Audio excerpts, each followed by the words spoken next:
are we alone? Is this evidence of extraterrestrial activity or something that's maybe already been here or was here forever and before us, which opens the question of, do we really own this planet? The other answer is just as interesting. It might be depressing. The other answer is we are alone, at least here, and nothing has been here. That's interesting, but it still begs the question, what is it that everybody's seeing, right? So you still have to explain it. So no matter what the answer is here, the answer is interesting.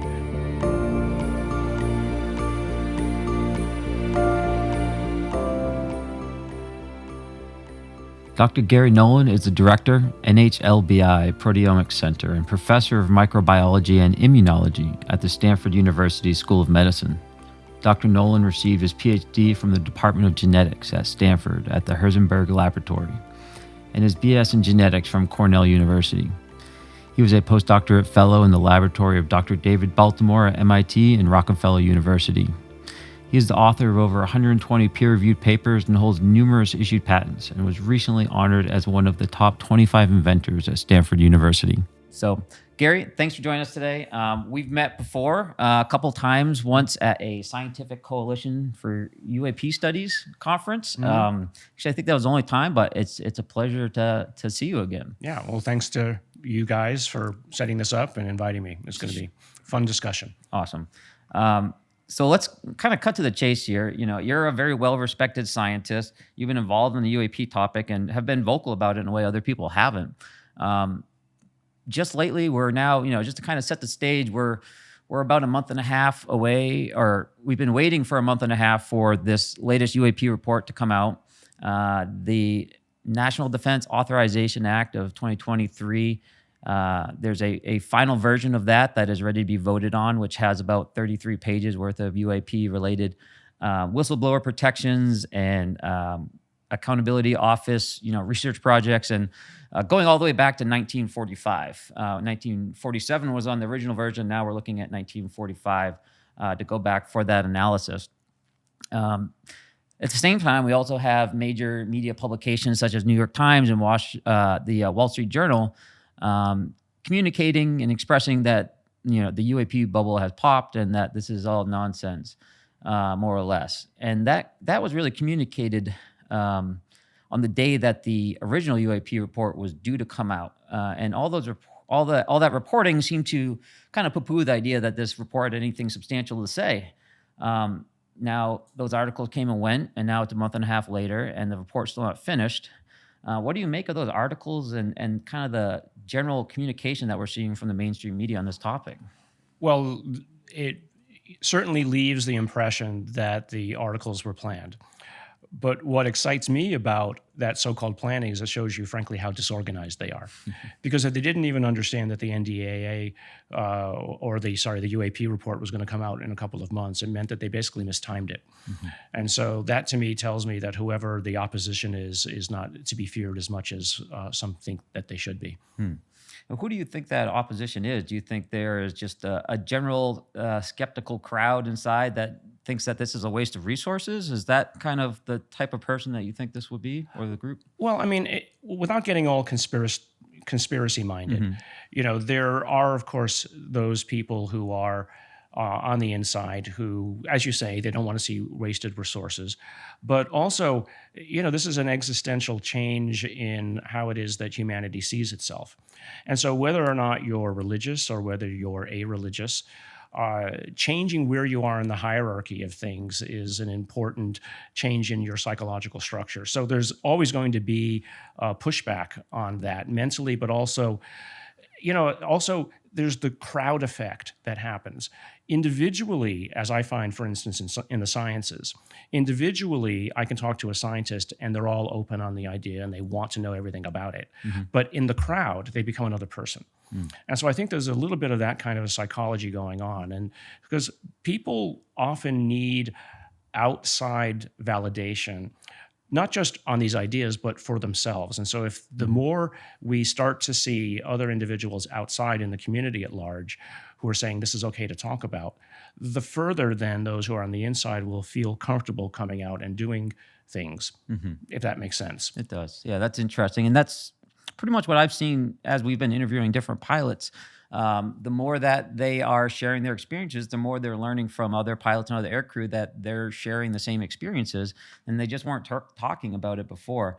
So yeah, I think that's a very astute point.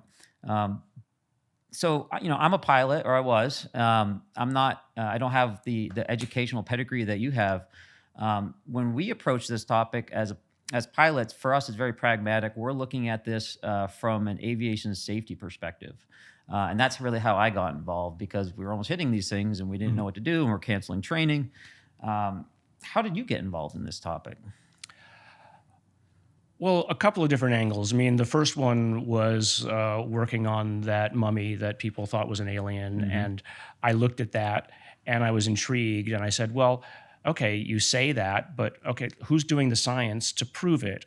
Well, I can do the science. And so that was when I reached out to the people who had it and got access to some material from it. We did the studies, we published it, we showed it wasn't, and that's fine. And I did something very similar. It wasn't an alien. It wasn't an alien. Yeah. It was an unfortunate, probably preterm birth with a lot of genetic anomalies. And we, of course, brought in the world's experts in all of the various subdisciplines that were required to analyze the thing, everything from South American genetics. The specialist happened to be at Stanford, the specialist in genetic bone disorders, et cetera, because that's what you need to do with these kinds of things. If you can do it and it's easy enough, you need to bring in and make a final statement about some of this stuff. And so for me, and this is the honest way that I was going about it, for me, the doing of that study, the undertaking of that study, was because I really wanted to send a flag up, as we were talking earlier, a smoke signal to the scientific community at large, to see what other scientists are able or willing to come forward now that there's somebody willing to be out there talking about this kind of thing openly. Because, and part of what drove me were discussions I'd had with other scientists earlier on who told me that I was going to ruin my career by getting involved in this at any level. And to be honest, that just got me angry. And in fact, if anything, it got me more determined that I should be doing something about this, because they were telling me that something was clearly logical and well within the realm of scientific analysis and study. They were telling me not to do it, which to me just said they're more religious and cult-like than most, I think, scientists should be. I mean, to me, if you've agreed to be a scientist, you've agreed to a certain set of rules about how you explore reality or nature. And if you're breaking some of the basic tenets of those rules, then you need to be disciplined. And so for me, it was part of this impetus was, this is something that I should be doing, or because I don't like people telling me I shouldn't be doing something when I know it's right. And so that brought me to the attention of a number of other scientists who actually were there, who'd been doing this kind of work for decades, as it turns out. Really? I felt the community growing, and it really, but everything was going along, I think, in a more subterranean manner until eventually Lou Elizondo reached out to me and with others said, this is what we're about to release. And I remember basically the day I was in Washington, D.C., we met in Crystal City overlooking the Pentagon at a bar, and he showed me the video of what was supposed to be coming out, the gimbal and the Go Fast videos. And that to me was an energizing moment, realizing that, okay, here it is, this is it. This is, whether that is sufficient proof or not, the fact that we knew that it was going to be coming out of the New York Times, I was ready for what was coming and excited about it. I realized that it wasn't going to be the end of the story, that was just the beginning of it. But for me, it was the first thing I sent around to the people, the scientist friends of mine who'd said, this is something you shouldn't be doing. I said, look at this. And what's exciting now fast forward, 4 or 5 years later, now there's so many of my scientific friends who the first thing they want to ask once we're dispensed with the usual pleasantries about whatever science is that we're doing, Garry, what's going on about the UFO stuff? I really want to hear. Well, do they want to just hear it or they want to do something about it?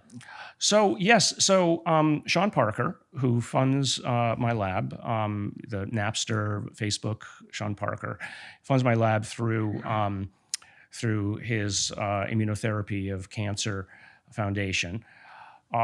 He actually put down a fair amount of money at one of the conferences that he ran for me to have an evening of talking about this matter. Flew in Lou Elizondo. We brought in Chris Mellon via Zoom. Lady Gaga was at the back, hidden, and I know he put a fair amount of money into this. Now, was there sufficient data? These were my scientific colleagues, and many of them came up to me afterwards and said, "Well, Garry, you didn't really show any data." And I said, "Well, the reason there's no data is because nobody else is helping." And so several of them said, "How can I help?" So that's what changes. You always do need somebody who has whatever the reputation is that is necessary. They can say, "Okay, well, and I've heard this many times, I wouldn't believe it if it weren't for you." And so, people say, "Oh, you're wonderful, you're whatever." It's like, no, I'm not wonderful. I'm just telling you that if you've agreed to this set of rules, like I was talking about before, and you're not going to follow them, then I'm not going to listen to your criticisms.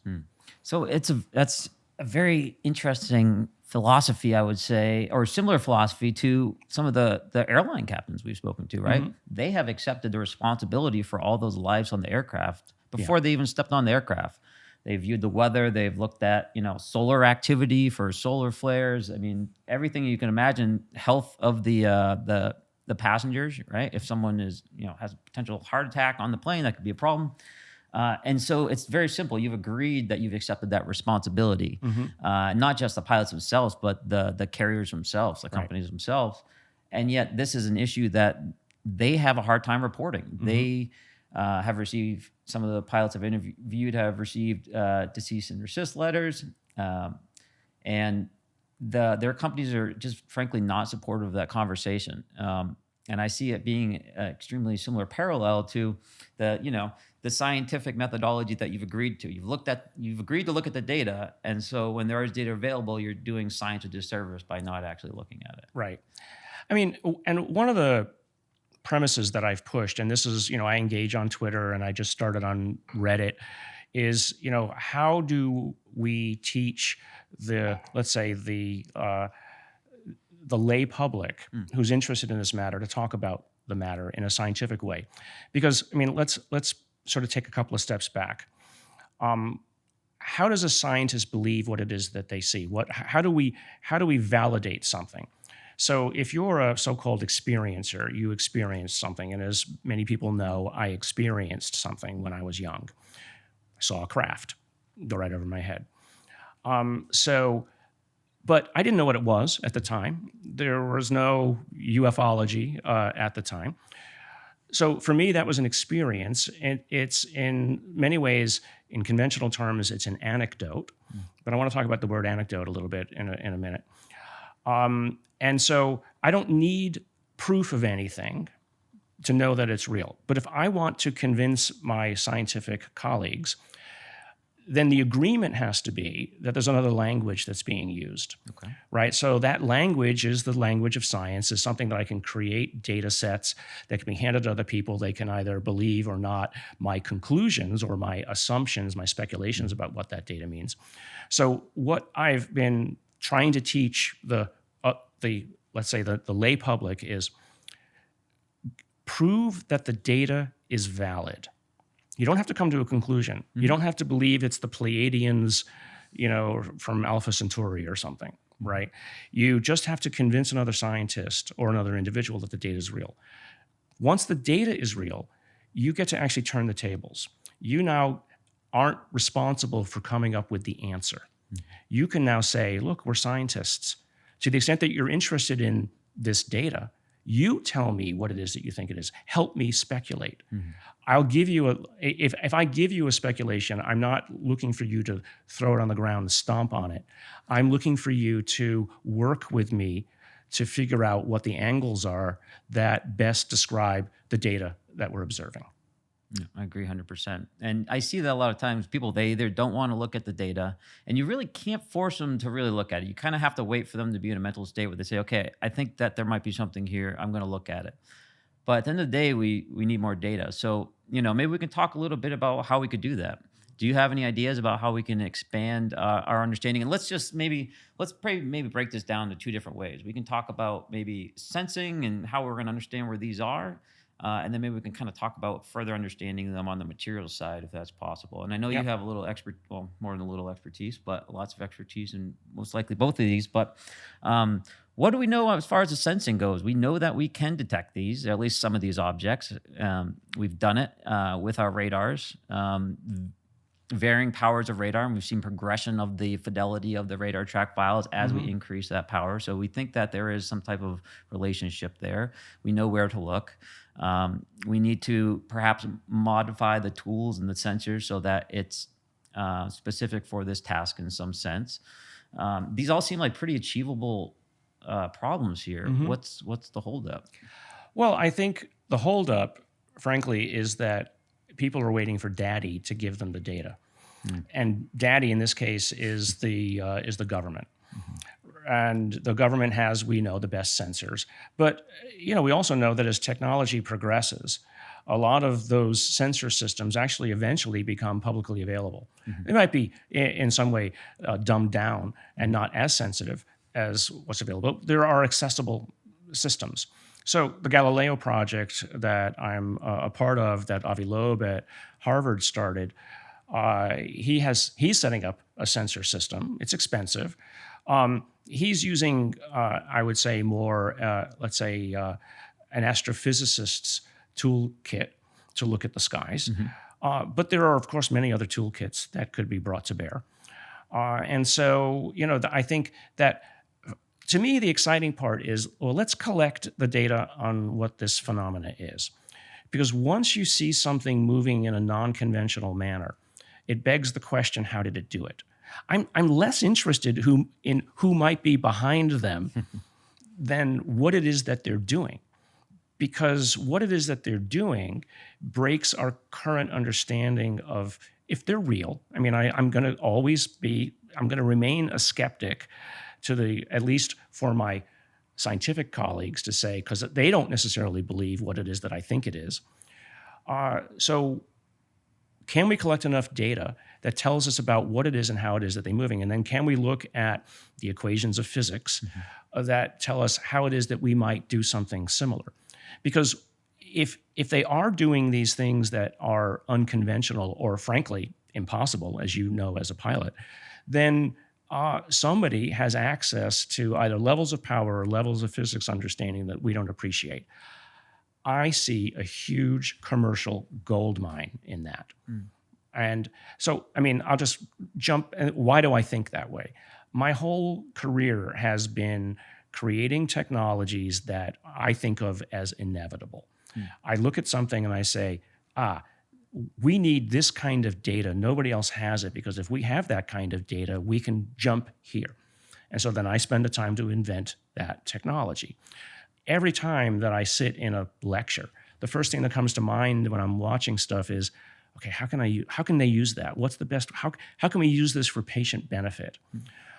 So with that same mindset, I look at all of the things that are going on right now in the UAP arena and say, okay, how can we do that? What are the exotic technologies that people are already beginning to develop that might be part of the solution to what it is that those things are doing? Because it's like, those Sims-like games where you build structure, you build something that builds something that builds something. Are we going to be flying around in anti-gravity craft next year? No. But anything along the path towards that is an extraordinary advance. Even just small, improvements in efficiency or weight or any of those things. Yeah, absolutely. It's an evolutionary process. You have to have a goal, though.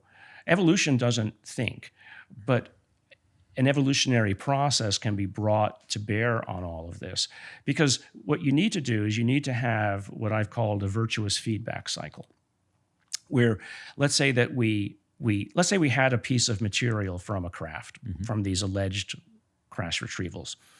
The word on the street is from within that nobody understands how these things operate. They don't know where the battery is. They don't know where the engine is. They don't know. So somehow they are embedded in the structure of the craft, or maybe they're beaming the power from somewhere else. And I'm just making all of this stuff up as I go along. So for the people out there who want to say that I'm claiming all of this, I'm not. Taking notes.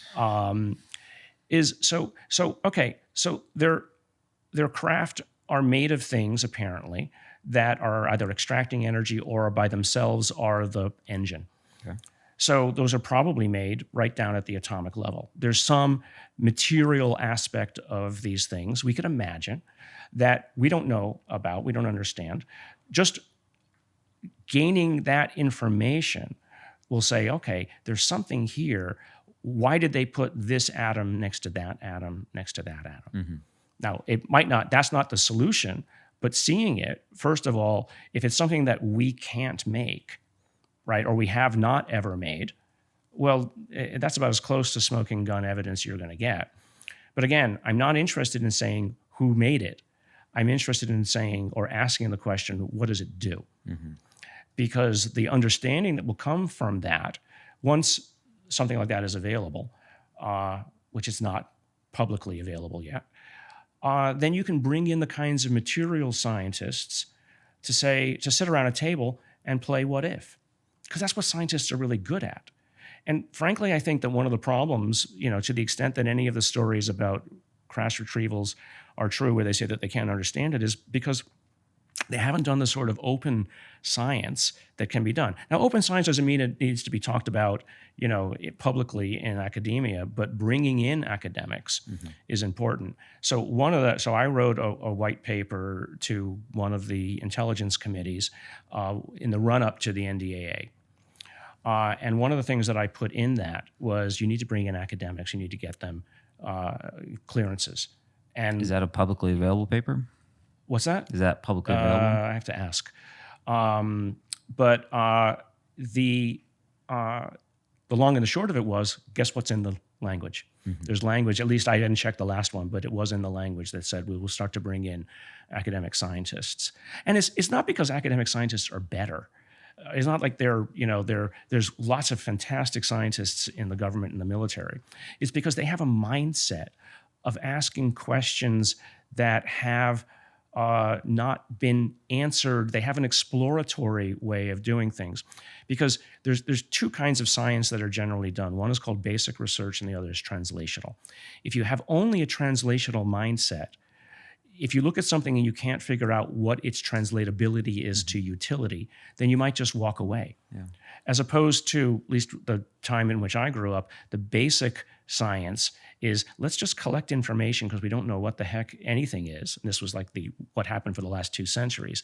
But suddenly you have this extraordinary resource and library of facts and factoids that, with better understanding now with a translational eye, you can go in and say, I can put this together with this and this. So the tinkerer comes along and says, this is the kind of things that I can do with it. So I think that's part of where, we're at the, even if, again, these alleged things are real, we're at the beginning of collecting the basic information and then saying, how can we use this?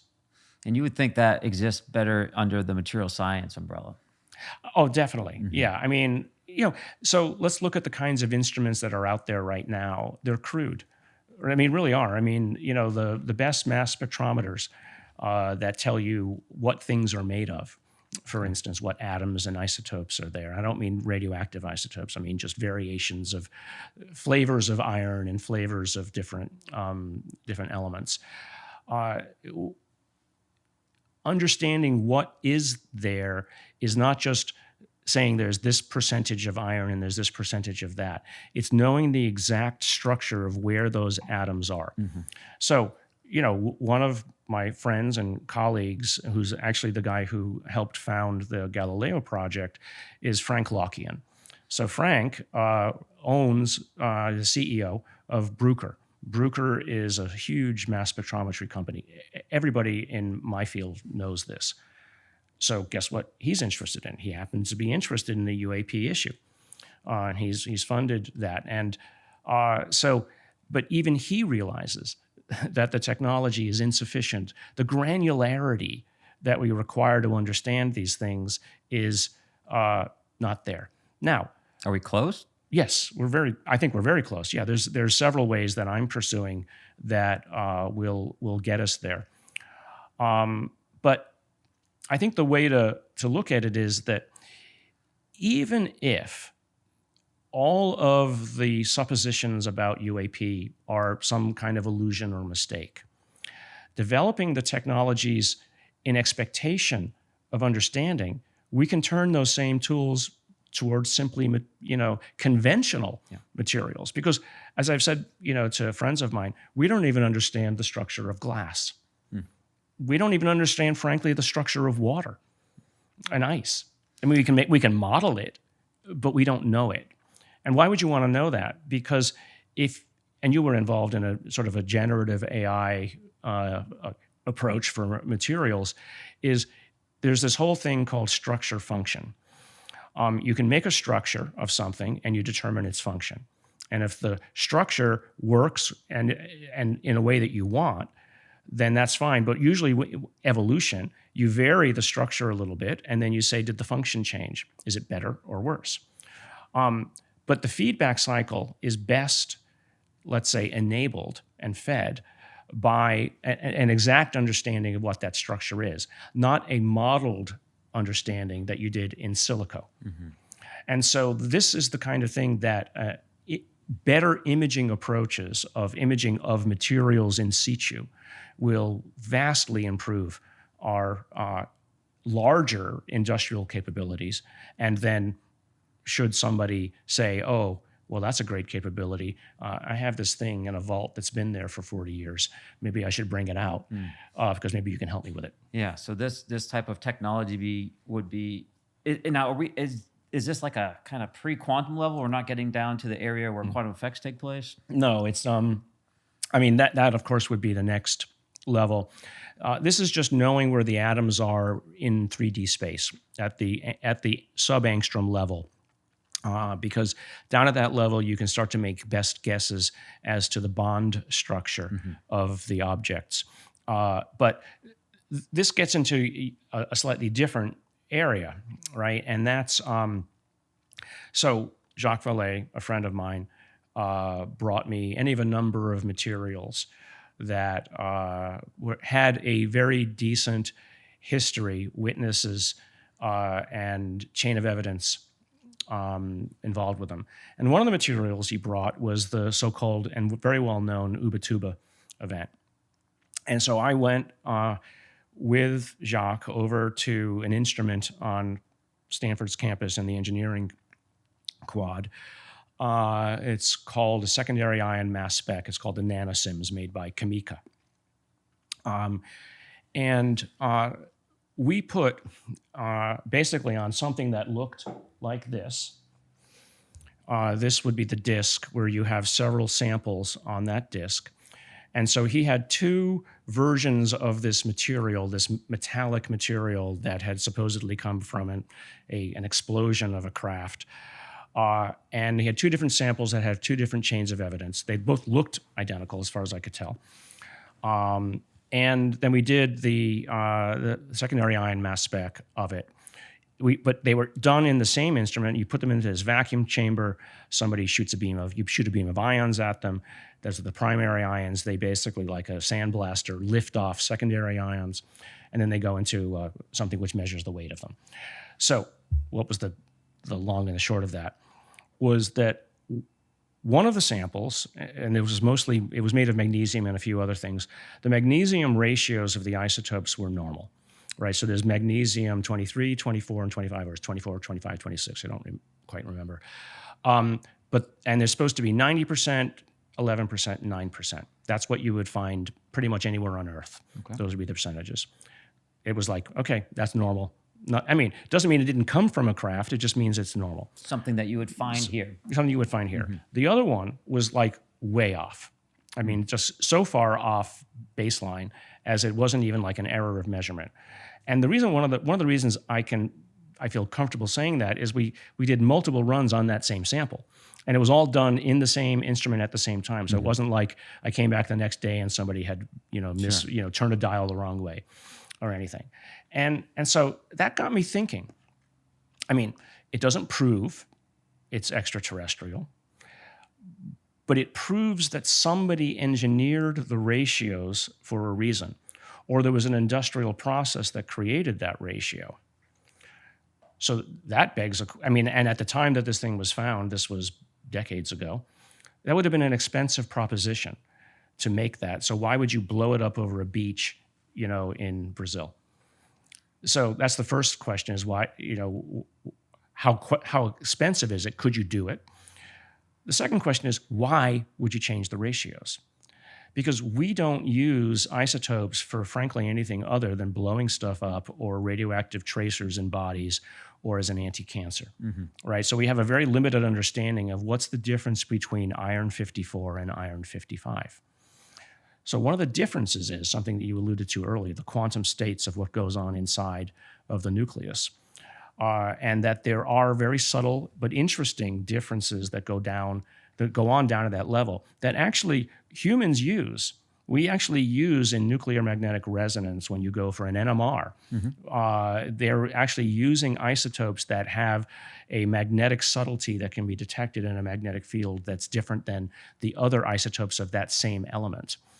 So on that track, chemists have started to understand now that I can take an isotope of one element and put it in a structure of a molecule, and it actually has a slightly different function than the other one.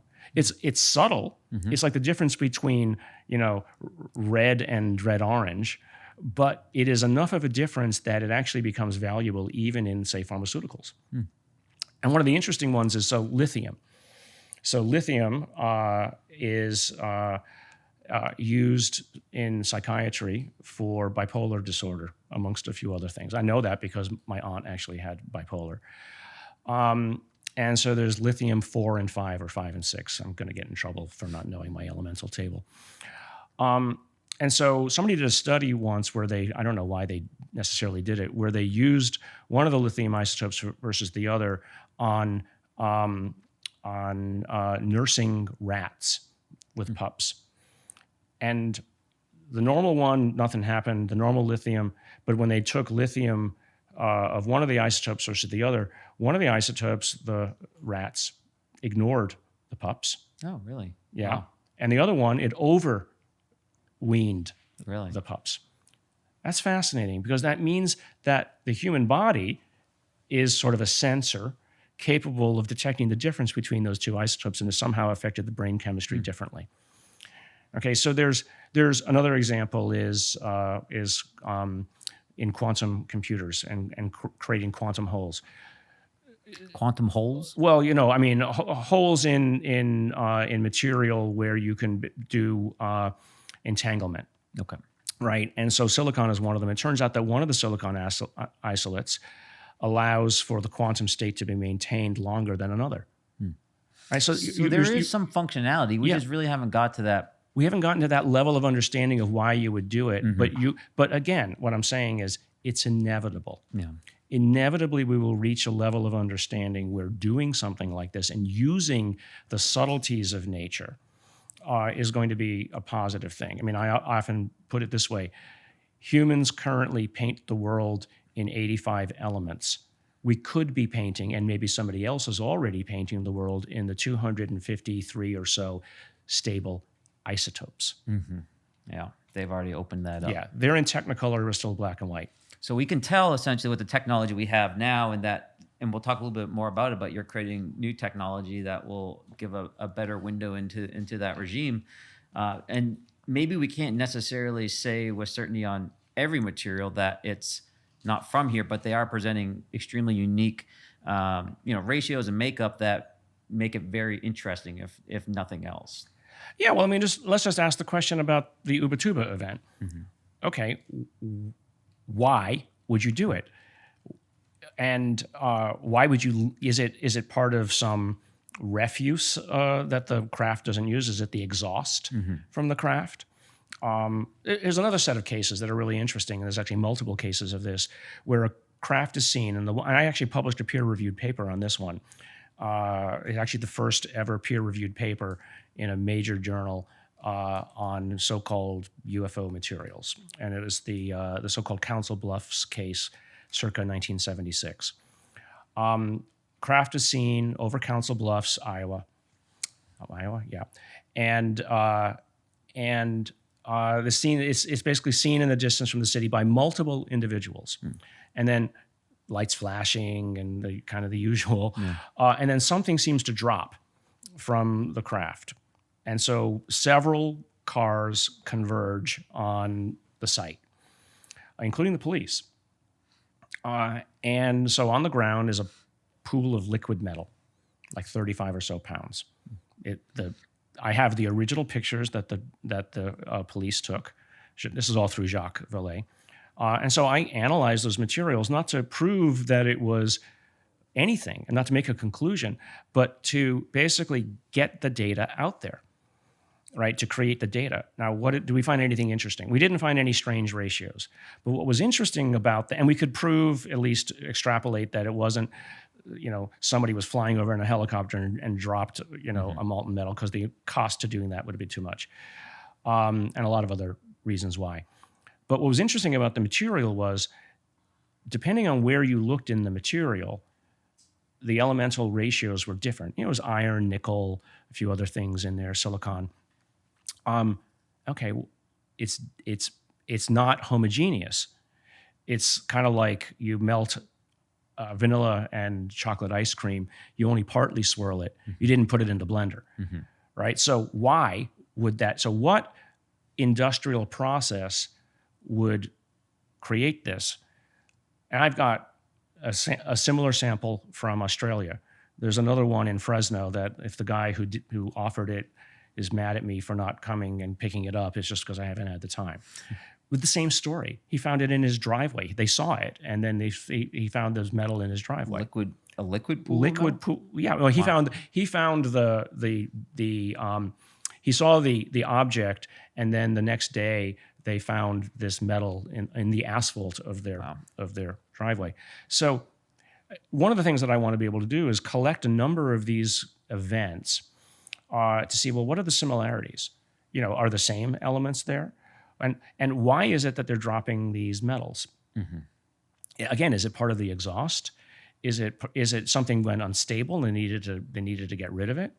I don't know. I have no idea what it is. But again, creating that data and getting it out there, and then giving people, and this is important as part of what you were saying before, giving people the permission to study it, and creating an atmosphere where it's okay to talk about this is what's going to bring it forward.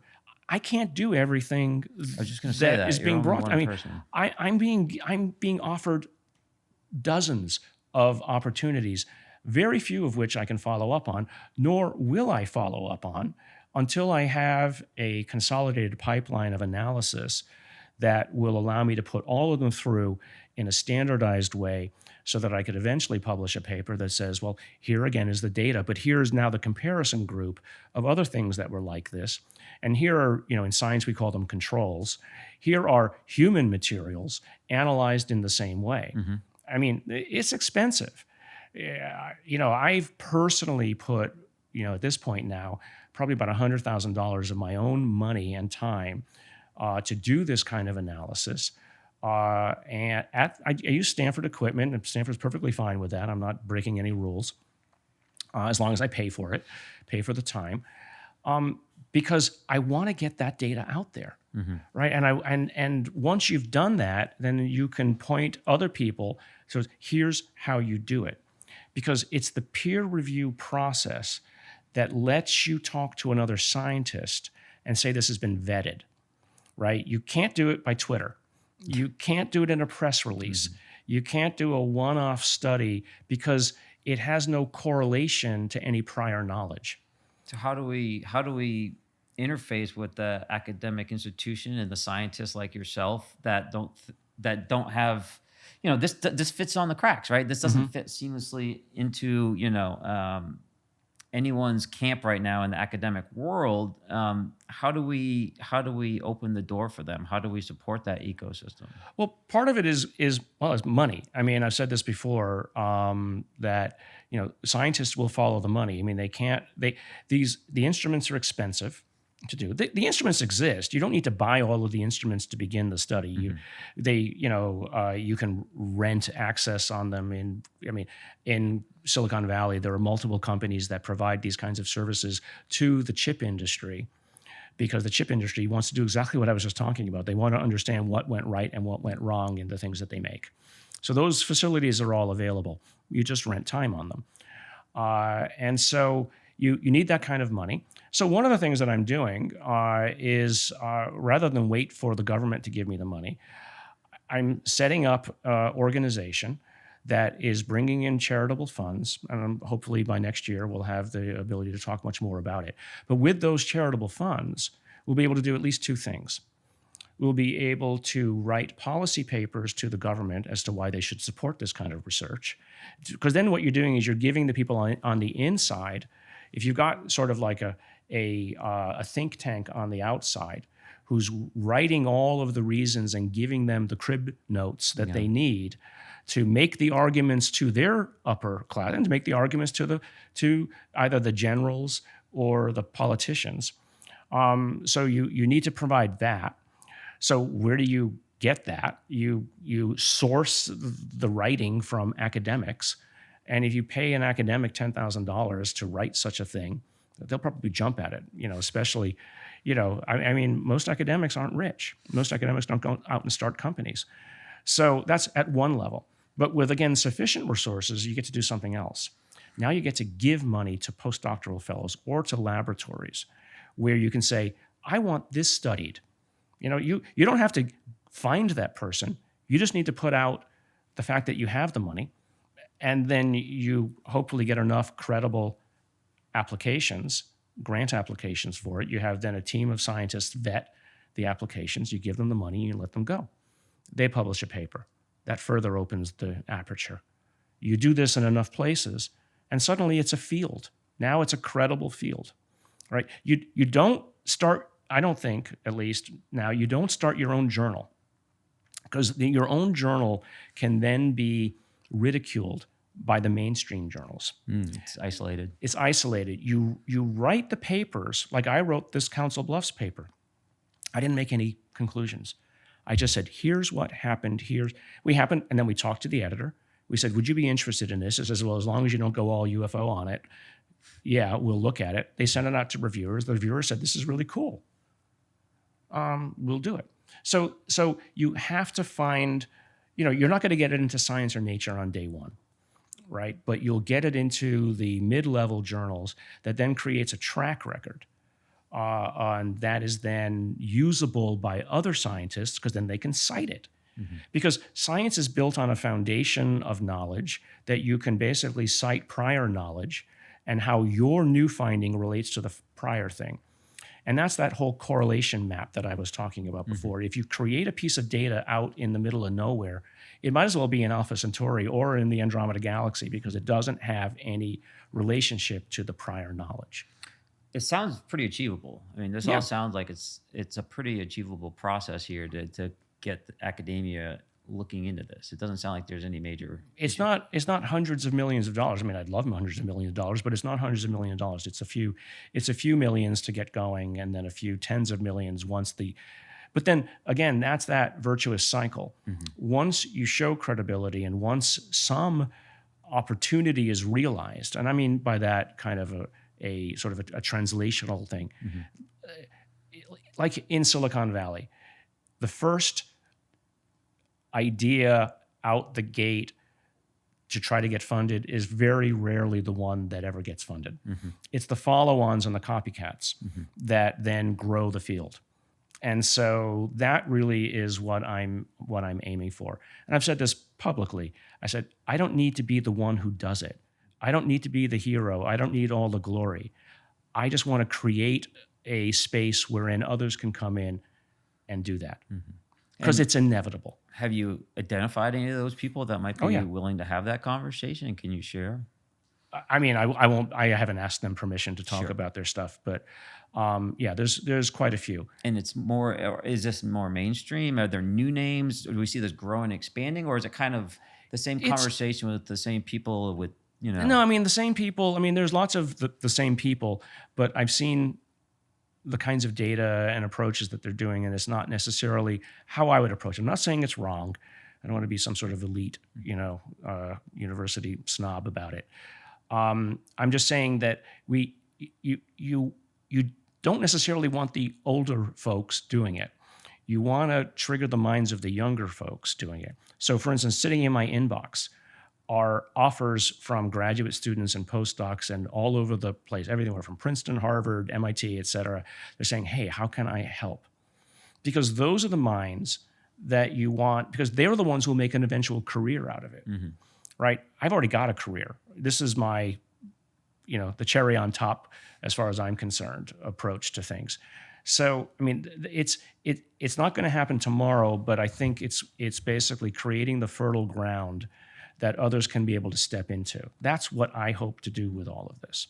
I see. Create a place where you can support it in a kind of sustained manner and to keep the conversation going. Oh, very good. So I know you've just recently been working with a team of very respectable scientists.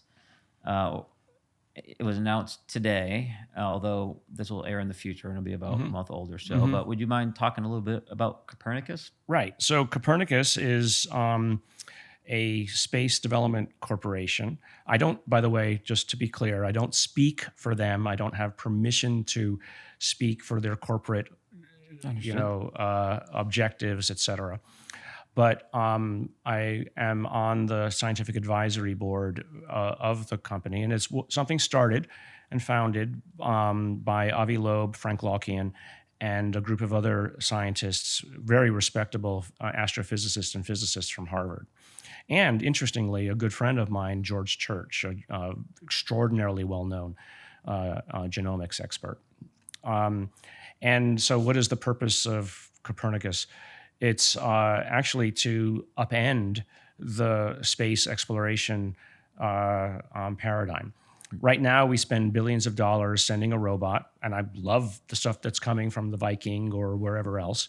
Spend billions of dollars, and oh my God, we hope it doesn't crash, right? Because and a couple have. The Russians seem to have no good luck going to Mars. For instance, they've had a number of their craft crash on the way. And so, okay, what's the reverse? Well, how about making much smaller objects, but making them at scale, making tens of thousands of them and sending them out around just our own solar system even, and small enough so that they can collect data, let's say beam it back to a local transit point, and then that transit point then has the power to beam it back to Earth. Now you have hundreds, thousands of eyes scattered around the solar system. Now, Avi's interest has been the Uma comet, not comet, asteroid or object that came through the solar system that he had reason to believe might not have been a natural phenomenon. And so I think Avi, in a similar way, is propelled or was propelled by the same thing that propelled me. He had an idea. Somebody told him it was ridiculous. And he said, all right, I'm going to show you. And so rather than, I mean, obviously we can't go out to that object. He said, well, look, if somebody else has been here, and if they have been here, they've been here probably for millions of years, or they passed through millions of years ago. We can't expect that they're contemporaneous with us necessarily. They've probably left residue of that. So that's one reason for going out and looking in our local solar system. You can't go out one at a time and just look here and look there. You want to basically try to do everything all at once. But there's a secondary mission of this, which is the search for life, right? That if we're going to do this, we might be able to send out, again, hundreds or thousands of these things to go explore the atmosphere of Venus, explore Europa, drop dozens of these things on the ice on Europa, and then see if you can look with just a standard microscope, nothing super fancy. But there's yet another objective here, and that is to make things that can build themselves, Okay. right? Things that can use local materials, make more copies of themselves, and then, or at the very least, set up a forward camp where other things can come in and do the next level of building. I think Professor Hansen would like to have a word with you about von Neumann probes and Yeah. our ability to get grabby within the universe. And I think that's, I think it's bigger than maybe I think you guys are necessarily communicating at this point. I mean, this is really a pathway for us to explore, potentially the whole galaxy over a number of years, not decades, Centuries, centuries, eons. excuse me, millions of years. But in the grand scheme of the universe, it's like a decade. It's a very quick amount of time here. It's the start of the end of a colonization process, essentially, theoretically. Right. So I was looking at the people that were on it, and there's incredible list of names on there. There seem to be some people with some biological specialties. So could you maybe describe or talk about the type of technology that you would utilize here? Maybe it would be slightly different than your traditional spacecraft. Right. Well, I mean, the biological component would potentially be, and this would be more the expertise of George Church. And again, I'm not speaking for George. I'm just, I'm imagining some of the things I know that could be done here. Is that you can make or even use, you don't even make the life. George is a specialist in synthetic life, or what's called synthetic biology. You can use current bacteria even to help you mine asteroids, right? You'd have to, of course, create a local ecosystem. You'd have to get the temperatures right, et cetera.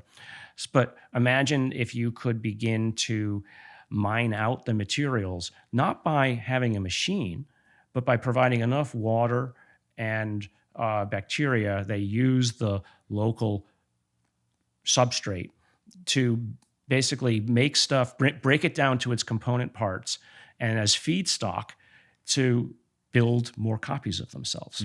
Just a big sludge almost that's processing. Yeah, I mean, this goes into the whole gray goo area and all of that. I don't think we're at the gray goo stage. We're not at the we're not at the nanobot stage or anywhere close to that. But so I think that, it'll be a mixture if we can. I mean, look, bacteria have been doing this for literally billions of years. So why don't we use the best miners in our solar system for this? The best miners in our solar system are not gophers. They're actually bacteria. Really? Right? I mean, they do this stuff incredibly. They do chemical feats that chemists are still trying to understand and replicate. So that's really one of the reasons why a person like George is brought on board. But I mean, it's sort of an interesting. I didn't bring George on.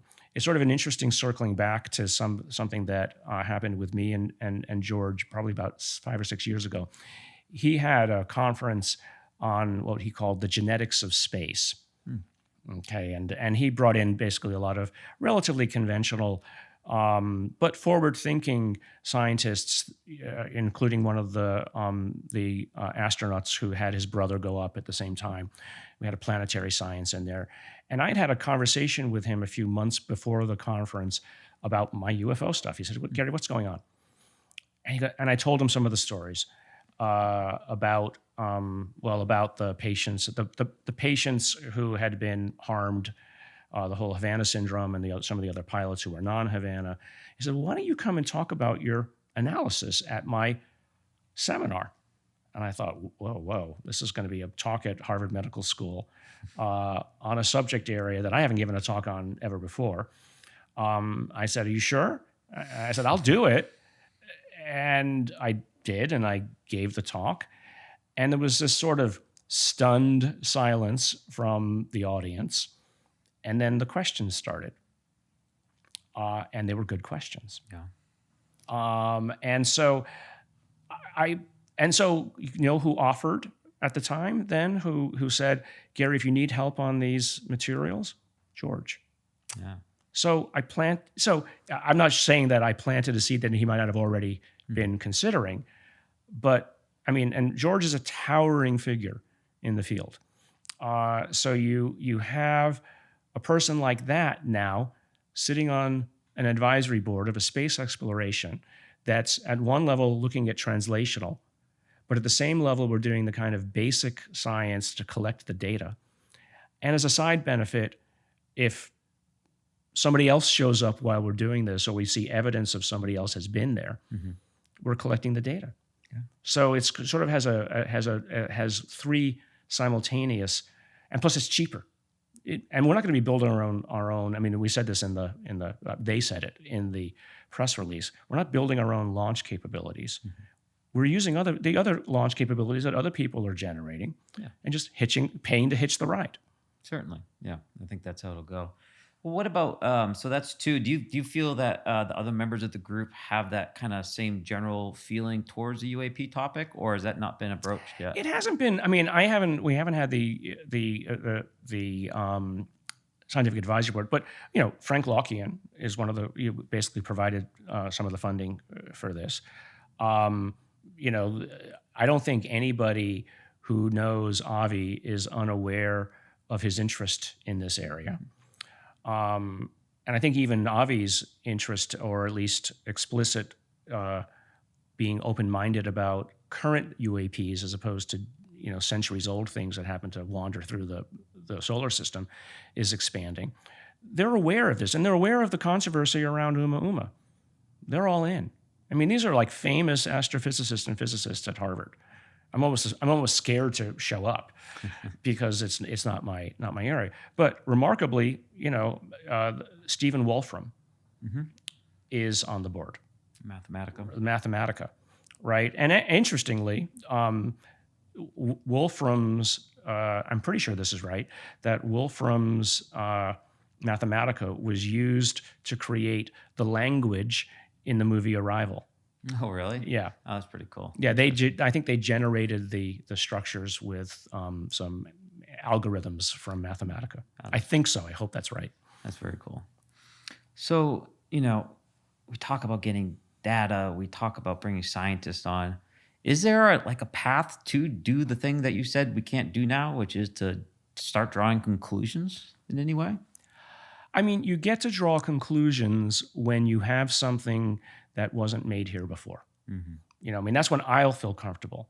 I mean, I will go to the major journal. If I have something where I have the atomic structure that is not anything that can be accomplished here, and it's clearly an engineered product, and it has a baseline of provenance to it, I will find a way to write a paper around it. I won't necessarily need to say that I know who made it, but I can write the paper in a way that says humans didn't make it, right? And so I have like over 320 papers published in my career, and there's a finessing to how you use the language to write something that you can walk right up to the line of saying something without saying it. And this is actually one of the things that goes on a lot, and the problem I have sometimes communicating ideas to the public. I'll use the word suggest or maybe or whatever, and then the next thing that comes out, Garry said this is true. Yeah. No, I didn't. I caveated the hell out of it. But I can talk to another scientist, and it's almost like body language. I can talk to other scientists and use those words, and they understand what I'm saying and how far I'm going, and they understand that I'm implying that this is probably true, or that it is enough of a belief structure that I can now do the next experiment based on that partial understanding. So that's how a paper will be written around this. That's what I did with the Council Bluffs paper, and it's wordsmithed to hell. It really, these things are the better papers. You have to, otherwise the reviewer will call you out. Should we believe pilots when they see something in the sky? I mean, why not? I mean, it doesn't paint them as an experiencer. They're basically providing a story, and in that sense, I would think of this in a clinical sense. That story is an anecdote, right? Now, an anecdote in public parlance often means not just even unverified, it almost means people use it as a way to dismiss something. Whereas in scientific parlance, the language of science is an anecdote, a clinical anecdote is the first, let's say, observation of some unusual clinical syndrome or a malady. So instead of like that, so what happens in science, and in a sense, what's been happening with the pilots, are they're seeing something which appears to be a low probability event, or may not even be potentially a real event, but it's an anecdote. It's a story about something that doesn't necessarily have the data to support it, but that would be a basis for which to gather more data so that you can verify it. Well, I think the other way, so, we talked earlier about how anecdotes are, let's say, one-off stories, whereas the scientists need something verifiable. How many anecdotes do you need until the pattern is obvious? Yeah. Right. So what, frankly, hasn't been done, I've been thinking about recently, is what kind of statistical analysis could you do on the anecdotes in a way that basically turned them into a science? I see. And how many of such stories, what are the similarities to the stories? What are the commonalities? What's the patterns? Now, it isn't as if ufologists haven't been doing this before, previously, but they've been not published in the right kinds of journals. I see. They haven't been given the credibility that is necessary. And so I think now, and especially with pilots, right, and whether it's military or commercial, I mean, the military, the one that you obviously are involved with or were involved with, is it lent an air of credibility because here we have people who are entrusted with money, reputation, security Weapons. of the U.S. Weapon systems, expensive pieces of equipment. So there's a level of credibility there, and then as you and I have talked about as well, with the commercial pilots, they have responsibility for the plane, the contents, the individuals, the lives, et cetera. And so they're not just, and I'm not dismissing the truckers who keep our nation running. They're not a trucker on Highway 66 in the middle of the night who saw something in the sky. Truckers don't have radars. They don't have radars. They don't have all the, yes, that's a good point. They don't have all the secondary verification systems that are coming along with the stories of the pilots, commercial or military. So at what point do you ignore the evidence and or stop ignoring the evidence and say, okay, let's look into it? And I think, for instance, the stuff that you're doing with AIAA is a perfect example of that. And I'm going to spell that out because a lot of people don't know what that is, but the American Institute of Aeronautics and Astronautics. So, I mean, the reason why I think that that's important is because here you have a professional group of people who are engineers and scientifically inclined. I mean, you might not think of them as your everyday scientist, and yet they still have had the same kind of training that, frankly, you could give them a PhD for if you wanted to do so. Right. So here you have the kinds of training and expectation. And guess what? A lot of them see things. And those who haven't seen things, like I have with other scientists, they trust the people who are telling them what they've seen. And that seems to be a change, right? That's a huge change. Yeah, I agree. Why do you think that happened? Well, I mean, I think because it's becoming more open, frankly, the things that you've been doing and setting it up. I mean, you obviously have amazing abilities to convince people to do things. You got me to fly down here today. So I think that what's changing is that, again, there's a permission structure being created. And that permission structure is allowing people, they don't need to say, I believe in it. They are now able to do is say, okay, this is interesting. And somebody's raising the point that these things are being seen and maybe that they're a flight risk. They don't have to, go in front of the planes to be a flight risk. Yeah. They only need to distract the pilot sufficiently so that they make a mistake. And so if you're flying, and you know this as well better than I do, if you're flying and you're seeing something and you're talking to the radar operator down at the airport and they're telling you you're not seeing something, you then begin to question your own judgment. And if you're questioning your judgment, are you going to land the plane right? Are you going to make the right decisions in the right period of time? Probably not. So at very least, that's a kind of commercial aviation risk. Now, if we can explain those things as non-alien, non-extraterrestrial, and some sort of natural phenomena, great. Then we can avert the risk. And so to me, being able to explain something, even if it ends up being not what you want it to be, let's say, or it isn't the most exotic of answers, basically lets people get on with their lives and do things properly. Now, I don't know what the pilots have seen, but obviously they're concerned about it. And I think creating, as has been done now, this group of individuals to talk about it, again, the circle widens. Absolutely. So one of the things that we've been doing within the American Institute of Aeronautics and Astronautics, and even deeper, the UAP Integration Outreach Committee, the IOC, we're working on a number of policy recommendations, procedure recommendations, reporting recommendations for NASA for their, I think it's newly named the Independent Study Team, so the UAP IST, I think is what they're called now. So we're looking to provide those recommendations for them. And one of the things that you've talked about is not drawing conclusions, but actually trusting the data. So are we asking our pilots to submit data that we don't even trust? I mean, what would be done with that data? What could we do with it? Is anyone even going to be interested in looking at it? Oh, I'm sure people will be interested in looking at it. I mean, I think there's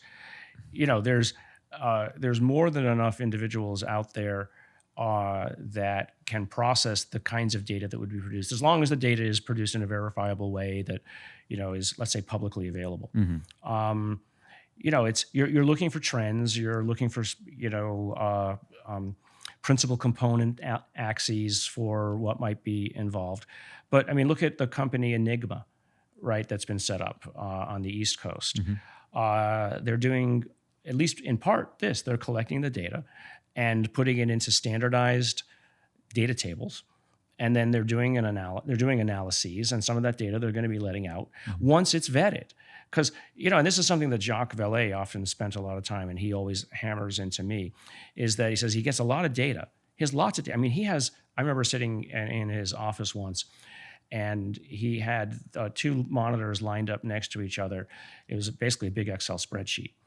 And he had hundreds of rows, each of them an event. He had a couple of hundred columns of things that he was peopling the data with. From different parameters, and then vetting them and just throwing out the stuff that doesn't have sufficient information, right? Because he calls it scrubbing the data. Because in science, you want to compare like with like. Or if you have something that is part of a comparator where I want to compare this to this, you want enough of this and you want enough of those so that you can basically say, well, this is a repeating pattern and these are the differences that are observable. So he's been doing that, and he has a fantastic data set. But others are now doing it as well. I mean, others are setting up and they have collected this kind of data. And so I think that that's exciting because that data will go out into scientific publications. One of the things I think that the AIAA can do with this, I mean, there's plenty of people who know math there, is do these kinds of analyses, publish it in an aeronautics journal, and run with it, right? And then, again, the further away you stay from a conclusion, the longer you will keep the attention of the audience. And that's really important because, all it takes and again, this is something that Jacques taught me, and I should have known this being a scientist for as many supposedly years as I was. He said, look, Garry, if you make a conclusion about what you think this is, and I can prove you wrong, you're at the very least, your reputation is tarnished, especially if you come out with a big claim. And he did that on the very first day that I met him. I had an idea about what it is, and I thought, oh, I'm so smart, and I said it, and he just went, and I realized, okay, I need to stick around this guy. He can teach me stuff, right? And so that, I think, is the kind of positive attitude that we need to take with the data. Is let's stay away from a firm conclusion. And even if we need to go well past the point where we know what the conclusion should be. Because if you start talking about the next step, and that should be had at some point, and not in this discussion today. The next step is, okay, well, let's speculate that there is something here. I mean, there's a huge set of conversations you could have about what is the intent of what it is that's here. And I don't want to even get into it because you can go down 1,000 different rabbit holes and just go. If anybody wants to know what the intent is, go look at Reddit. There's lots of ideas there. But that question is right behind the conclusion that will be at some point made. If it's not made, or let's put it differently. So again, one of my mentors when I was a grad student, Len and Lee Herzenberg, they actually created the monoclonal antibody technology for humanized antibodies, billions of dollars brought in, and to Stanford got extraordinary amounts. And so I was talking with Lee, the wife, one day, and I said, I wanted her to do this. She says, Gary, no, that's not the way to do this. You're asking a question whose answer is yes or no. That's the Las Vegas question. If the answer is yes, you're happy. If the answer is no, you wasted whatever amount of time or resources went into that. Sometimes you just want to flip the question around and away and ask the Zen question, where the answer is interesting no matter what. Mm-hmm. And so luckily, we're actually at the point of the Zen question. Are we alone? Is this evidence of extraterrestrial activity or something that's maybe already been here or was here forever and before us, which opens the question of, do we really own this planet? So is it something? Yes, that's a game changer at many levels of society. The other answer is just as interesting. It might be depressing. The other answer is we are alone, at least here, and nothing has been here. That's interesting. But it still begs the question, what is it that everybody's seeing? Mm-hmm. Yeah. Right? So you still have to explain it. So no matter what the answer is here, the answer is interesting.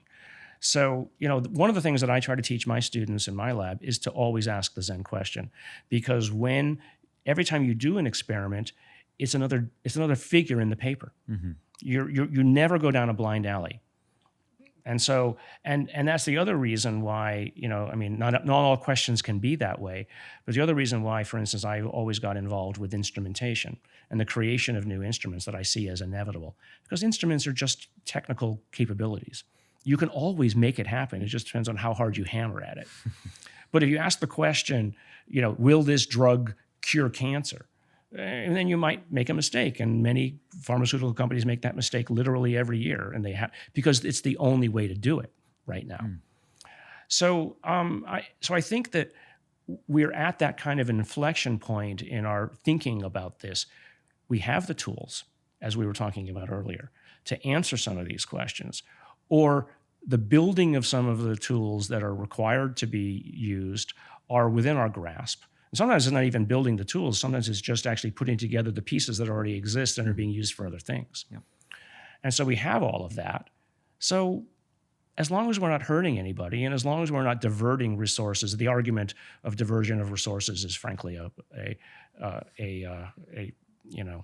white elephant, or I don't know what the right term is, but it's a diversion. Yeah. And so we have it, and if people are willing to do it, and the answers are interesting no matter what, then why don't we do it? And frankly, the yes answer to it is actually a Las Vegas outcome. Yeah. And so I'm interested in doing it. Now, interestingly, I got asked the question the other day, do I think that disclosure or sufficient knowledge to make a conclusion will come in my lifetime? Mm-hmm. My answer was, I don't care. My answer was, we need to create the foundation and the bedrock for the other, so the answer will come. Even if we know that there is something else here, it clearly hasn't shown up and landed on the White House lawn. And it's had plenty of opportunity to do so. And to the extent that anything of what it is that we observe is real, is them just saying, well, we're here. It's probably not going to change just because Congress says, they're here. Mm-hmm. They're not going to suddenly go, voila, and show up at family dinner. We're going to still have a lot of unanswered questions. We're going Right. to have to stand up, the capability to understand this societally, Yeah. across different spectrums. And once we do that, I think we'll probably move a little bit away from the technology conversation, perhaps, and be able to start integrating it into what I'll loosely call the humanities. Or, there's, how are we going to represent ourselves? How are we going to interact? How is that going to change how we interact with each other and how we, Right. think about our place in the universe? I mean, these are all questions that are rhetorical to me, but we need to actually start thinking about. Right. They've been somewhat religious questions for some period of time, but the rubber's starting to hit the road in some sense. Do you feel that way?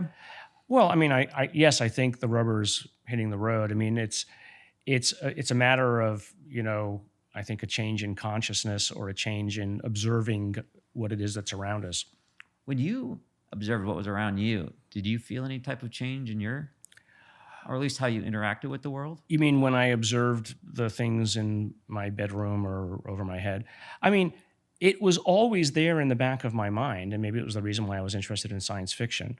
And I, when I would look at the sky, I almost kind of always I said, well, I know they're there, but I didn't explicitly set out to study it because I was so busy on my personal path of, doing my science, getting assistant professorship, getting grants. Yeah, why is that, right? I mean, that's what everyone does. But you, I mean, no kidding, had a very personal experience, and even the experiences I had, it really took a while for me to actually move forward and try to do something about it in some sense. Do you think that's a normal reaction to this, or do you think that's something that is in our culture that, steers us away from that? Well, I think, I mean, for instance, why is not everybody interested in what I think is one of the most interesting things ever? And you have this conversation with me because it doesn't put the bread on their table. It doesn't change their lives. And if it does, and frankly, I think that with what would happen, there was some sort of disclosure of something. People would be, it'd be in the news for a few months, and then we go back to the business of bashing each other over the heads with whatever's closest.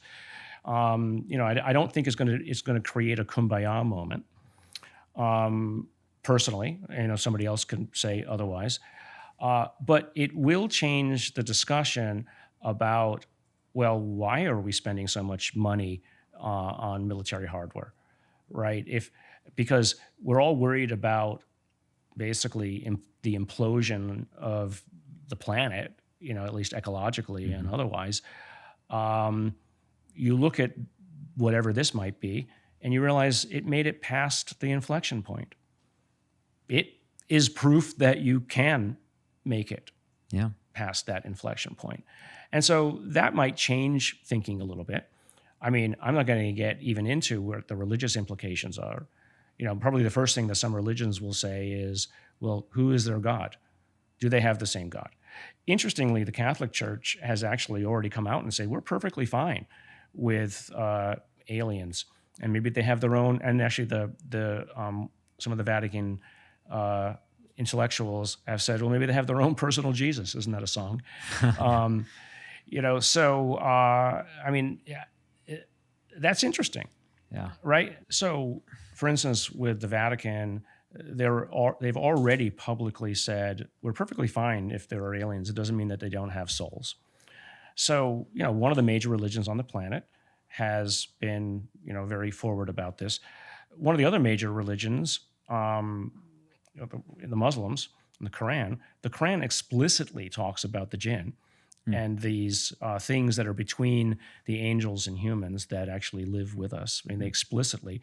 And it's interesting. So for people out there who have friends of Muslim faith, ask them about the jinn. And even scientists, friends of mine, I talk about, said, oh yeah, we all believe in the jinn. Oh, really? Yeah. No, I mean, it's fascinating. And then, you don't have to go far over into Buddhism and all the rest. They already explicitly believe in this kind of stuff. And many of the Indian religions are perfectly fine with all of these things that are might or might not be here. So, but look at it from the point of view of, let's say, a relatively primitive human tribe or whatever, seeing these things. Of course, they're going to ascribe supernatural abilities to them. And so maybe, again, the things that we have peopled our religions with in the form of spirits or gods or what have you, are really just these things showing themselves as they appear to be now. Mm-hmm.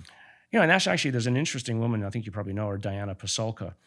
And, her book, American Cosmic, explicitly goes into this about how her, let's say, conversion into being interested in this was her looking at the, what she called the ecstasies of the saints.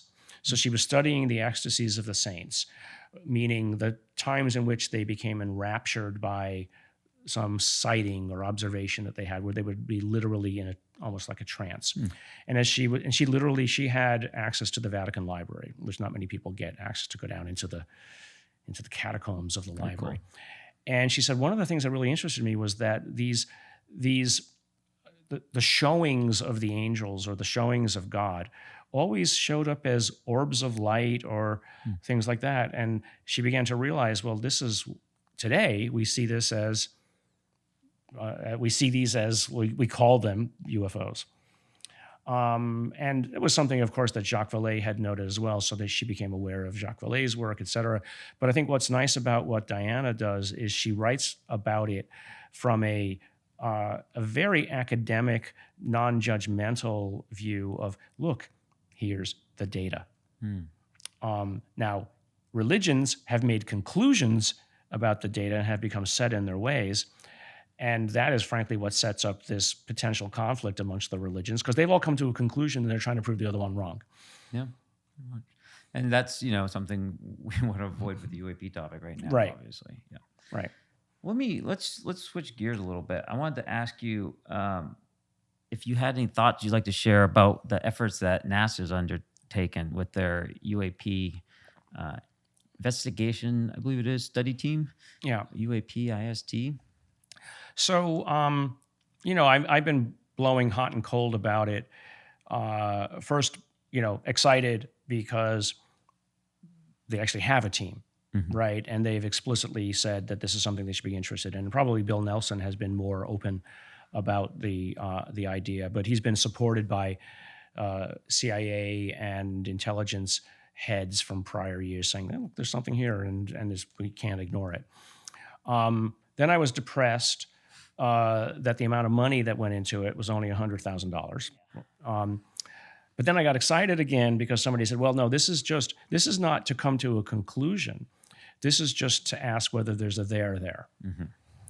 Then I got depressed when some of the people on the team came out, even before they had joined the thing had been instantiated, and publicly said, well, it's not UAPs, it's not aliens, so I'm just going to go on this. And so I was wondering, okay, well, why are they saying that? What are they psychologically protecting themselves against the attack that they will get from their colleagues because they even considered being on a committee like this? So they're basically armoring themselves against what they know to be the attacks that are coming. And I've publicly said these people, frankly, unless they recant that view of things, should be just taken off the committee. I mean, I wouldn't want a reviewer who's, before they've seen my paper, this be a person that says, well, I don't even believe what he's doing. Why do you think a scientist, and they know better, right? Because they're not scientists. You don't no? No, they're breaking the rules. They're breaking the principle that got them their PhD. That's just, I'm sorry if I'm hurting somebody's feelings, but, that's the way it is. And, that's what has propelled me. You kind of were asking this before. What got you going? It's when somebody told me I was wrong when I know I'm right. Yeah. I know the feeling. Mm-hmm. What about DoD's effort within the All Domain Anomaly Resolution Office? Have you had any insight into the efforts that are going on? Frankly, it's a bit of a cipher right now. I'm hopeful that Sean Kirkpatrick will be an honest broker in all of this. I just don't know enough about him, and of the people who I've spoken with who do know about him, they also are a little bit ambivalent as to what his role is or going to be, and is he going to color the outcomes in any interesting way or an uninteresting way or a biased way? I don't know. We'll see. one of the things that I know about, let's say, academic administration or decisions that are made in corporations is it's always better to prevent the decision from being made than try to reverse the decision. So, frankly, one of the things that I think the public at large should be doing is gaming the refs. We need to basically be out there ahead of time saying, we're watching you, and we're ready for what's coming. It kind of circles back a little bit to the discussion we were having about Barnes and the other, the Wall Street Journal article. On Twitter, I basically slammed the Julian Barnes for what he had written as being clearly biased, and then I can't remember the second one. He's the only person in the world that seems to know what's in that report. And yet he's wrong. But and then somebody else, and then I was attacked by other people from military.com saying, "How dare you do this?" I said, this is Twitter. How dare I do anything? I'm just telling. Military.com is like a private organization. It's a private organization. I know. It's not even owned by the military. A lot of people don't realize that. I know. And so, I think that, again, I guess I've gathered enough of a reputation that when I said something like that, it brought in a slew of other people. He never answered, and I don't think he ever will, because if I were him, I'd be embarrassed. That's what you have to do. You have to shame these people. I'm sorry to say, because they've been using shame against people who had honest experiences and telling them that it didn't happen. The psychological burden on people like that is tremendous, that that you saw something and you didn't, and they tell you that you didn't. And so, there's a whole set of problems there that need to be dealt with. We need support groups and be run not by just your average therapist. You need somebody with psychological and psychiatry training to run these things. And luckily, those things are now being set up to help people process it. Either they saw something anomalous or they have a mental health problem. So we shouldn't ignore them. But these people are otherwise sane by all measures. So we have to have a way of dealing with it, and we can't just keep telling people that they're wrong. And so that to me is what bothers me about let's say the military's stance on this, is that if there's something so dangerous there that we shouldn't know about it, then maybe the danger is not that we don't know about it. The danger is that you're actually telling people that they're wrong. What's more damaging to society?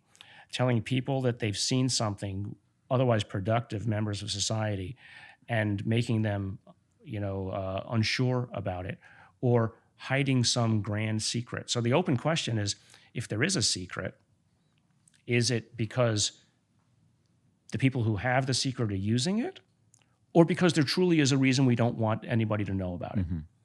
I would be just as fine if somebody came out and said, they're here, the truth of it is so bad, we just can't talk about it. Of course, they're not going to do that, because then, of course, that'll open lots of other things. But that to me would be like, okay, I kind of trust you. It's a good first step. It's a good first step. How old are you, Gary? 62. 62. You're in a same-sex marriage. Mm-hmm. Do you think that your experiences as a young adult, as someone part of that community, being told that you were constantly wrong, kind of helped shape Absolutely on this topic? Yeah. Yes is the short answer. I've often looked back and said to myself, so for instance, there was a time when I was assistant professor at Stanford, and I wanted to bring my then partner to a faculty retreat. The chairman of the department called me in and said, well, you can't do that. Some of the other faculty are bothered by it and shouldn't do that. And my honest response to him was, what century are you from? And I just said, that's not going to happen. I immediately wrote a letter to the deans. Good. And 1 year later, the man he took early retirement. And it's just like, I don't know, maybe it's just, but I've always used that kind of determination when I know that I'm right and I'm not hurting anybody. Mm-hmm. And so that same energy kind of propels me here. It's like, look, I don't know what it is, but I know there's something, or it needs to be explained. I mean, John Mack went through this as well. I know it's something. I don't need you to tell me what to do. I don't need you to shame me into doing something. And that's what this guy was trying to do. He was trying to shame me. I'm like, I just couldn't get it. It was something wrong with you. This was 1994 Stanford. I mean, what's going on? And actually, some of them tried to use it against me in my tenure. And so they were threatened with a lawsuit. And I won. Very good. Well, thanks for standing up for it. But I mean, I think that's the kind of energy that other people need to use. It's you realize that, again, I don't mean to get a big psychology thing, that shame is used by society to control you. It's a control function. And it's a great way. The church uses it. Religions use it. You should be ashamed to do that. It's one of the first things you hear when you're growing up. You should be ashamed to do that. It's useful in certain circumstances. But when it becomes a societal control problem, then that's when I think people need to either get together and say, no, I'm not going to listen to this anymore. And then reverse the shame. So you should be ashamed of trying to do this. Not being a better scientist. Being a better scientist. And you should be ashamed for not following the rules that you signed up for when you got your PhD. And so my first argument with a major scientist was exactly that. And he backed down.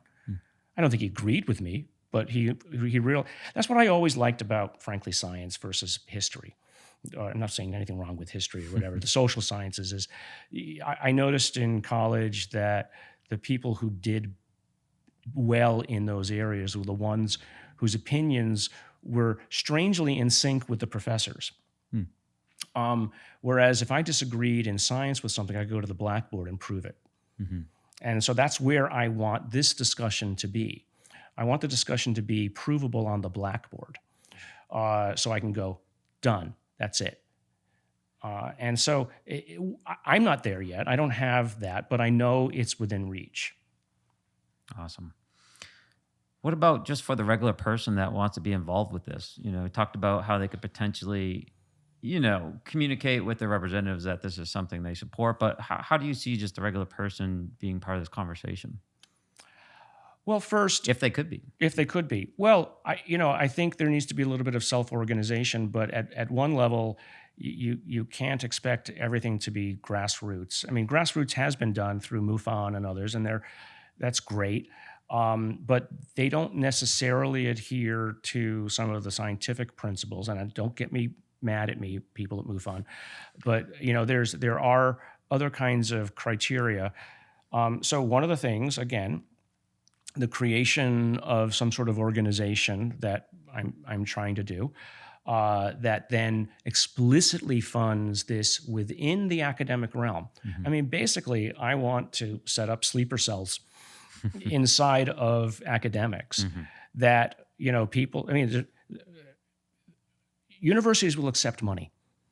I'm sorry. That's just, it's what drives, a lot of so if somebody showed up with $10 million and said, I want to, or a larger amount, and said, I want to set up a department of this, or I want to set up a program for this, and I'll give you $100 million.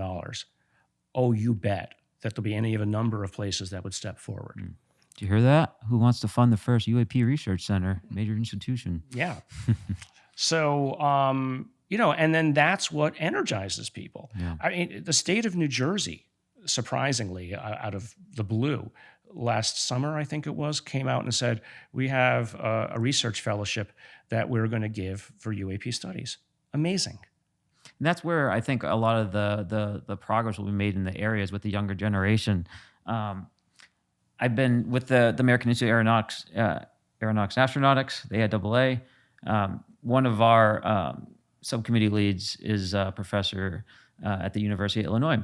And the interest, not only from the students, but the other faculty, now that he's been engaging on this topic vocally, I'll say, they're all signing up. I mean, I keep seeing Illinois email addresses coming into our recruitment catcher there. So I think it really is just about getting that seed in and letting people know that it's okay to actually do this. Play around with UAP. Tomorrow night, I'm doing a Zoom class for somebody in anthropology in the Midwest, and for their students. I'll just spend an hour or two talking through the students to all of these ideas. And they've actually been studying the gimbal event, the other events. The professor there has, and now they want somebody to come in and answer some of the questions. That's very cool. So, I mean, when we set up this organization that I want to set up, I'm going to have a conference at Stanford. And I'll invite the necessary people. And to the extent that I'm allowed, Stanford's very careful with its name. The thing will be done at Stanford. It won't necessarily, Stanford never approves a conference held on its grounds necessarily. But I will do it, and I will bring them to a place where at least it will add a little bit more legitimacy to the matter. When can we see that? We're trying to get it set up for this summer. We'll see. This summer. We'll see. Very cool. But the important part is you can bet that audience hall will be full to capacity. Yeah. I'm going to have it in the engineering quad. I'm going to bring in engineers. It won't be like a bunch of people at a UFO conference in Inside Out. What's that? That's what I call it, Inside Out. Inside the industry. Yeah. It's one thing to take people that have a very strong opinion on UAP and bring them into a agnostic community to convince them of one thing, and it's a little different to convince someone that is inside the mainstream academic area and say, hey, just look at the data, and then let them do that communication. Yeah, I think really what you're saying there is you don't want to proselytize. Mm-hmm. You want to come in with basically a discussion and talk about things that are sufficiently interesting that anybody could have a discussion about. I mean, you almost want it to be sort of a kitchen table kind of discussion, but we want to bring in for such a conference philosophers, a couple of religion people, but I want it to be more tech heavy. Mm-hmm. Because I want people to see the opportunities. I mean, you're not going to have one conference like this. You can have multiple ones, but having them on a university campus will be fantastic. Avi Loeb ran such a thing at Harvard. Really probably the first of its kind. So this is just the next step. And so, I think it is, again, the giving and creating a permission structure where. So I think the idea is that, just like the AIA organization that you're setting up, other outside organizations can be the catalyst for creating many more. The von Neumann probe approach to enabling other people to get involved. Because it won't even, by doing that, it won't even necessarily be me, as I said before, that ends up with the glory. Always what you find in science, the people who win the Nobel Prizes aren't all at Harvard, Stanford, and MIT. They're at these places where you wouldn't expect it, but they followed their nose with a level of determination that they're like, and then the rest of the community realizes, and then they get hired at Stanford and Harvard. But they proved it elsewhere. But it's planting those seeds and doing the basic research is what creates the discoveries that then somebody realizes can be enabled and translated. Very cool. Switching it up a little bit here. Would you consider machine learning, or the direction it's going, as a potential non-human intelligence? We're talking about the stuff that's going on at Google AI and all the others. And just where it's going as well. Absolutely. Oh yeah. No, just as the example, that Google AI bot that the engineer came out and said was sentient. I'm not sure it was sentient, but I would rather have a conversation with it than probably many of the people that I do know, because it can talk about anything. Mm-hmm. So, and that's just the beginning. Would that speak then to another category of intelligence, and thus there being a broader spectrum of intelligence, out there that because right now we're our only data point, essentially. We understand intelligence as this, and then, perhaps to a lesser extent in other animals. But if we have then created something that we would classify as an intelligence that isn't us, although it might utilize or leverage our intelligence in some manner, we have to assume there's a wider class of intelligence out there. Right. Would that be fair? Absolutely. And even if you step away from all of these notions of faster than light travel and wormholes, et cetera, it will not be us or our immediate children or descendants that will be the first that we send to Alpha Centauri, even by conventional means, even by a light sail, right? Or even by a ram scoop, right? Approaches to going at least some significant degree of the speed of light. It'll be an advanced computer. And what better advanced computer to send than an AI?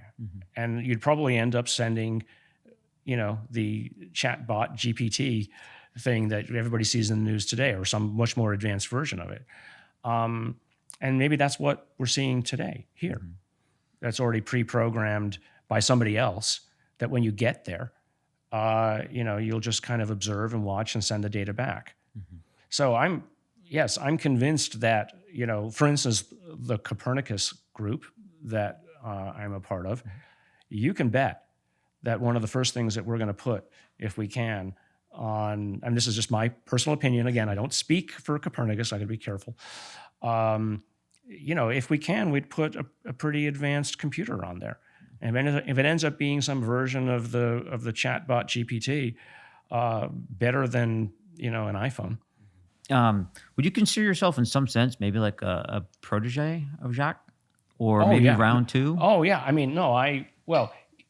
I can't remember the name of the person that he considers himself a protege of, but there was an Andre, and I forget his last name, I'm sorry, Jacques, that he considers himself having been taught by this individual. I 100% consider him a mentor. I've had, 4 or 5 mentors in my life, and all in academics.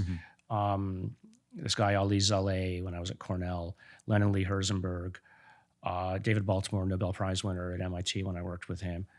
And then a few around Stanford, but not to the level of Jacques, because they've always been smarter than me, or at least knew more than me.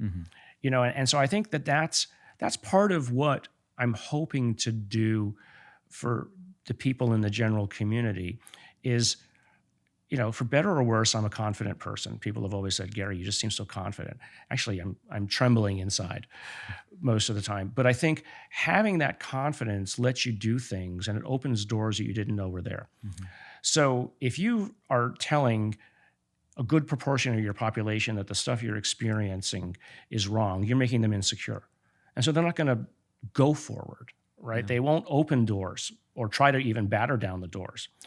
So, but I think having confidence is twofold. It means also you have to be confident enough in your intellect to know what you don't know, and to appreciate somebody else who knows more. There's a woman genomicist. I won't name her name, but she's very, very famous. And people say, "Oh yeah, you're in the..." No, she's so much smarter than me. I love being around her, but we still bounce ideas off each other. And so I think being secure about who and what you are, and I'm secure that I'm gay, is like, okay, now I can do stuff. I still go back to that earlier point. I remember the point in time when I realized I sat on the edge of my bed and said, oh, you're gay.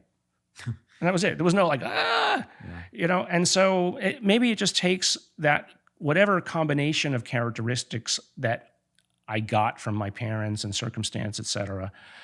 Not everybody can replicate that, but I can help, or we, I think, not just we can help create a level of security and, as we said, a permission structure for people so that they can be sure of themselves and then go forward with asking their own questions. To me, that's so important. One of the things I always realized about the work that I do with teaching my graduate students, I don't teach classes, teach graduate students how to think, is I hate wasted opportunity. And that really bothers me when that happens. And so I look at this whole UAP thing, as potentially a wasted opportunity. And so it just drives me nuts that we're not doing something about it. But, well, frankly, we are. And so the best thing you do when you see something that upsets you is you go out and do something about it. And for better or worse, I have the ability to do so. And so I'm going to do it. Me too.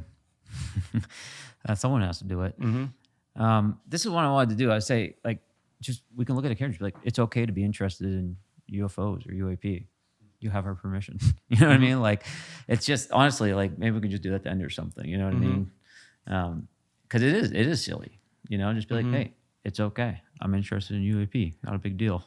People believe in all kinds of things, and so why not? I mean, they could be doing something, you know, illicit with their lives, and so why not?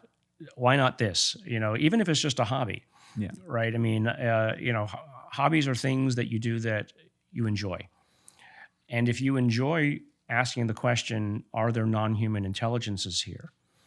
then that's interesting. I mean, frankly, even without talking about ETs and all the other thing, there are non-human intelligences. I mean, have you ever watched some of the, you know, some of the animal interactions and the things that they do? I mean, I look at my dogs and I see a consciousness in front of me. They're not at our level, but you see some other things where animals solve problems that are almost miraculous, and you know that they're on the edge of ability. There's just this recent archaeologic find, Homo habilis, or I can't remember, but it was recent in South Africa of something that lived something like 200,000 years before us, and there's evidence, not yet conclusive, but the evidence is that it was using fire. Oh wow! So another genus of human. Another genus of humans, 200,000 years. I mean, we've only been around for about maybe 50,000. So somebody else was here, maybe. And, you know, I mean, that tells you something. That tells you actually something quite interesting, that intelligence can arise multiple times, right? It tells you that the opportunity, now why they might have died out, an open question, maybe because we came along and killed them off. Who knows? When you know that something can happen, you know, there's a thing called Bayesian inference, you probably know, that the idea of prior. If it can happen once, that means it can happen. And so, therefore, it can happen again. And you know, I think we haven't really integrated that into our understanding of the chances of us being here. You know, right? In Fermi, essentially, and all that. Right. Yeah. We haven't really integrated that. I mean, I remember when I was young. It was the first house that we lived in, and there was a Scientific American. And for whatever reason, I opened the page, and it was about the local universe. And it was they had a picture of the cosmos as we understood them at the moment. And I think it was just basically an edge-on view of the Milky Way galaxy. And I think I don't know how, 8 or 9. I remember looking at it and thinking, what kinds of, I don't know why I thought this, but what kinds of empires and stories have happened across time, across all of that space? I mean, so I was already imagining things that might live out there. And so if even that sense of wonder and possibility of how small we are relative to all of that can be imbued into students or others out there, that sense of wonder will drive them to help answer the question that we're trying to answer here today. Is what kind of data do you need to collect to prove or disprove the hypothesis? So long as they'll look at the data. As long as look at the data.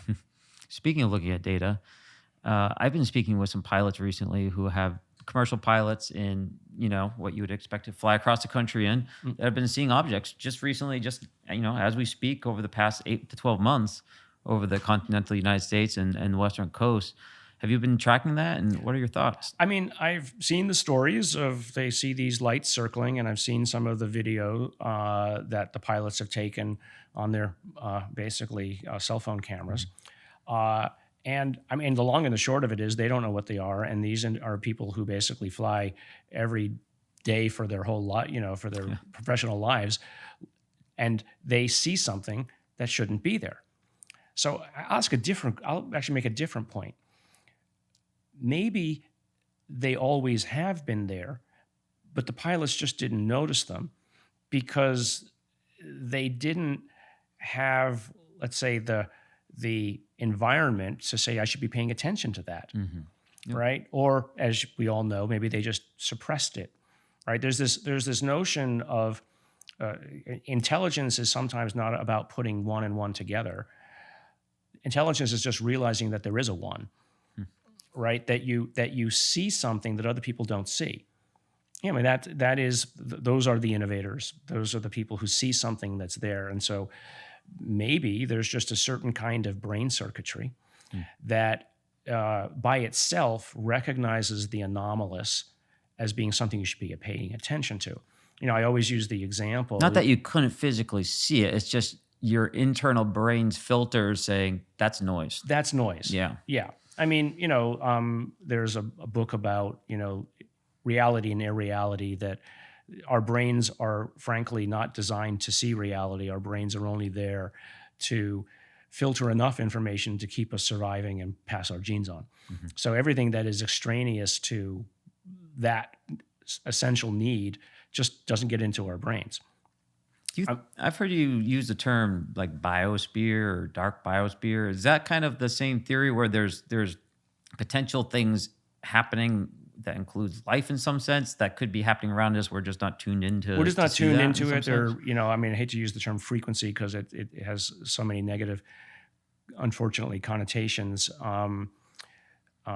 It's you know, it's data off the curve. I mean, just to go straight to the science of it.